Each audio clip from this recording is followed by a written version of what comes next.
What's going on there, guys? We're back with another one, and I want to talk about this topic briefly. As Stephen A. Smith went in on LeBron James, Rich Paul, his whole camp for basically saying that they try to control the narrative on the GOAT debate, pretty much saying LeBron is that guy. And if you disagree, you kind of cut out. You don't get no interviews with LeBron.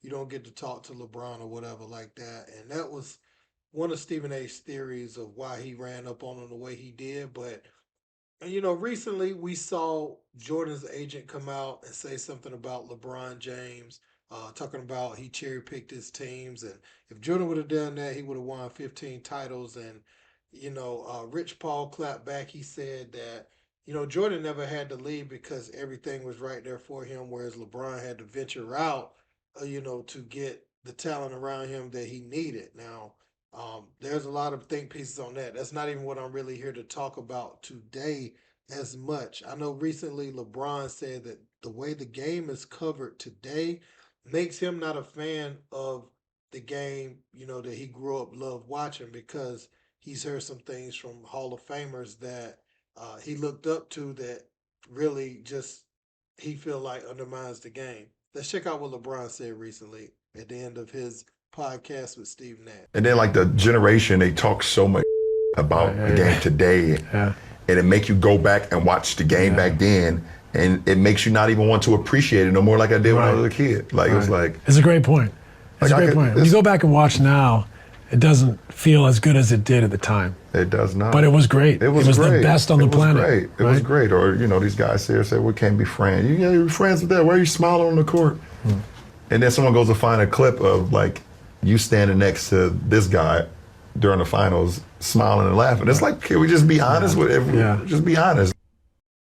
You've heard people talk about us too friendly on the court, but that was even a little bit before LeBron's era. I remember the first player that really got that label was Vince Carter when he was elevating into superstardom. People was like, this guy's just too nice, too friendly with the opponent, smiling on the court and doing all that. And it's not that they're smiling or talking, on the court. You can share a little joke, in the flow of the game, but typically, like when Jordan or somebody like that would say something and smile, it would be like cold blooded, what they said on the court. And whereas in this era, a lot of times you do see guys, I think it's the AAU culture. These guys, you can't make them hate each other because they grew up playing all these years. Back in the day, you used to just see a player across the country in the streets of Smith's magazine or in the newspaper, or maybe on the national news or something if they were good enough, and that would be all you would know about them. But these guys grow up playing AAU together, going to all types of camps together. It's not just that 5-star camp. It's camps, circuits of basketball and all that. So I think that's why the game is the way it is, but people are opposed to it, that's played in the past. But also, someone could say LeBron was disrespectful for saying that Giannis would score 250 points, or even though he was exaggerating, saying that he would just average, what Will average in the 80s. Nah, I mean, it was too many good players by then. Nobody's gonna go dominate the 80s like that from now. No way. But Stephen A. Smith, he has something to say about LeBron and him trying to control the GOAT narrative with his team. This is what Stephen A. Smith had to say. Let's check it. I have him number 2 all time.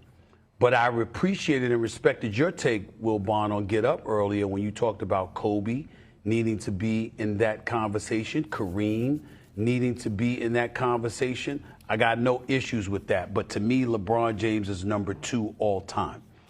The thing that we have to understand that's important about this conversation is when we debate the GOAT, the negativity of it comes from LeBron and his camp, nobody else.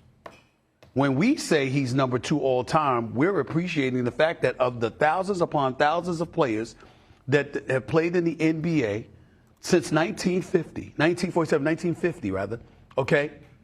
LeBron James, there's only one player we look at and we say definitively we think was better, and that was Michael Jordan.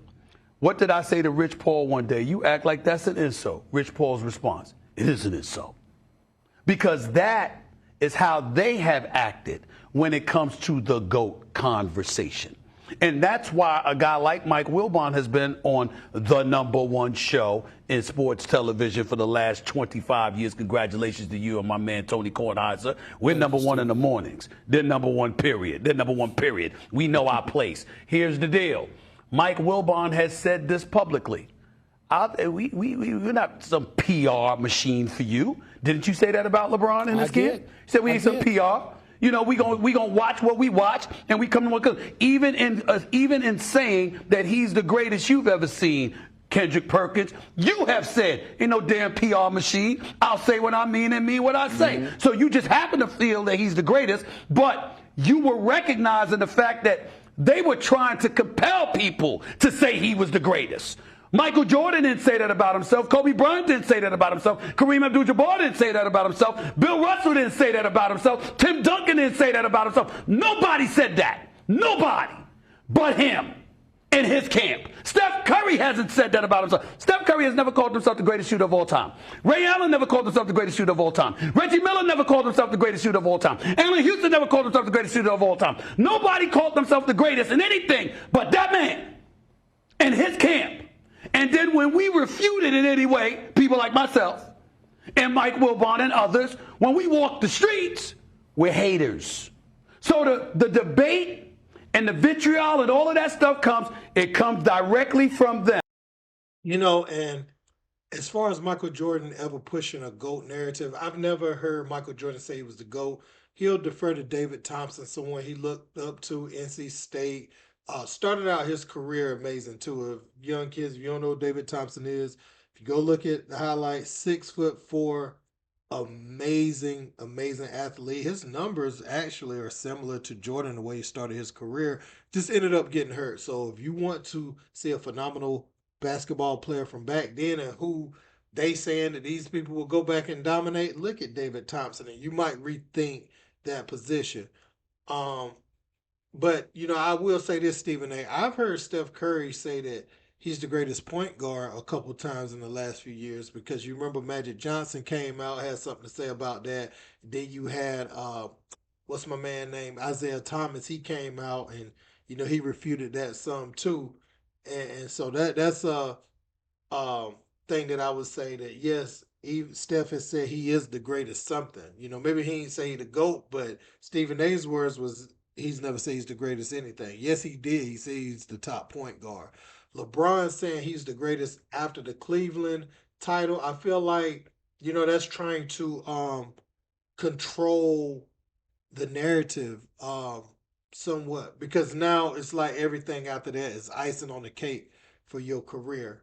But I surpassed Jordan a long time ago. And I think that's where people look at it and they're like, oh yeah, we see what he's trying to do right now. But some are saying by Jordan's former agent coming out, where did this come from? Why he even say anything about LeBron in that manner as far as he likes LeBron. But anytime you say I like somebody, but you about to say something disrespectful or you know something that they obviously is not going to view favorable for themselves. But he said he cherry picked his teams and you know, going to Miami, very questionable move by LeBron James. I didn't love it.